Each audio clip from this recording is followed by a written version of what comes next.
YS Jaganmohan Reddy manifesto ప్రకారం auto, cab, maxi డ్రైవర్లకు 10,000 ఆర్థిక సాయం అందజేశారు. ప్రజలు, డ్రైవర్లు ప్రభుత్వ జాగ్రత్తలను ప్రశంసించారు. పేర్ని నాని కృష్ణా జిల్లా వైఎస్ఆర్సీపీ అధ్యక్షులు. ఆటోకి ఆటో మీద చలాన్లు ఉండి అంటే చలాన్లు పెండింగ్ ఉంటే డబ్బులేరా. అలాగే పెళ్ళైన ఆటో డ్రైవర్ అయితే కనుక వాళ్ళ అమ్మ నాన్న పేరు మీద ఆటో ఉంటే కూడా డబ్బులేరా. 1,00,000 నిబంధనలు పెట్టి మేము 2,75,000 దాదాపు 600 మందికి మేము వేస్తే మీరు వేసింది ఇన్ని ఆంక్షలను పెట్టి ఎలక్షన్లో ఏం చెప్పారు, అందరికీ వేస్తామని చెప్పారు. సరే ఇక మీ అబ్బాయి గారి కథకు వద్దాం. పెద్ద పోటుగాడు కదా, ఈయన కథలు చెప్తూ ఉంటాడుగా, మీటింగ్లు పెద్ద మీటింగ్లు చెప్తాడు కదా. పాదయాత్రలో అది ఆంధ్రజ్యోతిలో, అది సాక్షులది కదా, ఆంధ్రజ్యోతిలో పడింది. వారేమంటారంటే ప్రస్తుతం ఆటో డ్రైవర్లు కూడా సీఎం జగన్ రెడ్డి బాధితులే అని లోకేష్ అన్నారు.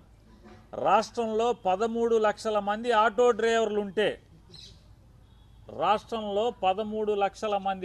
డ్రైవర్లుంటే కేవలం 10% మందికే వాహనమిత్ర వస్తోందన్నారు. 10% మంది ఆటో డ్రైవర్లకు వాహనమిత్ర కింద 10,000 ఇస్తున్న జగన్ ప్రభుత్వం ఈ మేనిఫెస్టోలో ఏం చెప్పారు, పవన్ కళ్యాణ్ చంద్రబాబు నాయుడు కలిసి బ్యాడ్జీ కలిగిన ప్రతి ఆటో డ్రైవర్కు, ట్యాక్సీ డ్రైవర్లకు, హెవీ లైసెన్స్ కలిగిన ప్రతి లారీ టిప్పర్ డ్రైవర్లకు 15,000. మరంటే ఎంతమందికి వేయాలి డబ్బులు, ఎన్ని లక్షల మందికి వేయాలి, ఎంత వేయాలి, ఎన్ని వేల కోట్లు వేయాలి? 400 కోట్లు వేసేసి పెద్ద పోజ్ ఇవ్వటమా? దీనికి మోసం చేసి మీరు దగా చేసి పండగ చేసుకోమంటారా? ఎవరు పండగ చేసుకోవాలి? సొంత ఆటో, ట్యాక్సీ,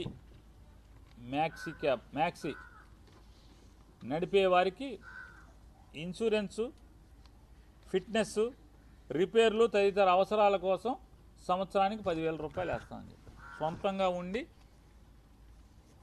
ఆటో కానీ, క్యాబ్ కానీ, మ్యాక్సీ క్యాబ్ కానీ ఇవి ఉన్నోళ్ళకి లైసెన్స్ ఉండి దాని మీద బతికేటువంటి, సొంతంగా అదే కొనుక్కుని బతికేటువంటి వాళ్ళకి 10,000 రూపాయలు వేస్తామని చెప్పాం.